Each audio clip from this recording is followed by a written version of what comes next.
If you co-sign for somebody's mortgage and they don't make payments, and then they file for bankruptcy and include that mortgage in the bankruptcy, you are along for the ride. I'm a loan officer. I help people get mortgages to buy houses, sometimes refinance. And this guy calls me up, explains to me that he wants to buy a house. What he says to me in the initial conversation is he's a first-time home buyer. We discuss his income. He explains to me that his credit is pretty good. And we discuss his assets, and he definitely has down payment money.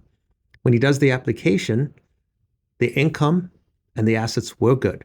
When I look at the credit report, he has a pretty decent credit score, and I look at a list of all his debts, and everything gets paid on time.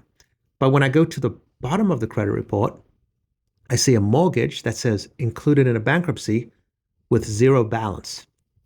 I'm thinking to myself, what's this bankruptcy? What's this mortgage? What's going on? I call him up. He explains to me that he did co-sign for somebody's mortgage. I said, okay. I said, I can't see the payment history because it just shows a zero balance, but it says included in a bankruptcy, and the date of last activity is about 7 months ago. He said, yes, the person went late on their mortgage. I said, okay. He said that they went 120 days past due, and then they ended up filing bankruptcy so the house wouldn't get foreclosed on. I said, okay. I said, this is a mortgage you co-signed for? He goes, yeah. I said, when the person was going late on the mortgage, what were you doing to help them?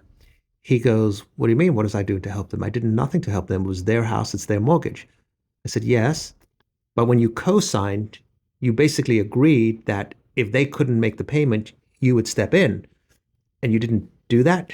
He goes, no. When they filed for bankruptcy, they resolved the situation and the past due payments were put on the back of the mortgage. I said, well, technically, from a lender standpoint, you have had a mortgage that went into default that was modified and included in a bankruptcy in the last 12 months. And based on that situation, you can't go forward with buying a house right now.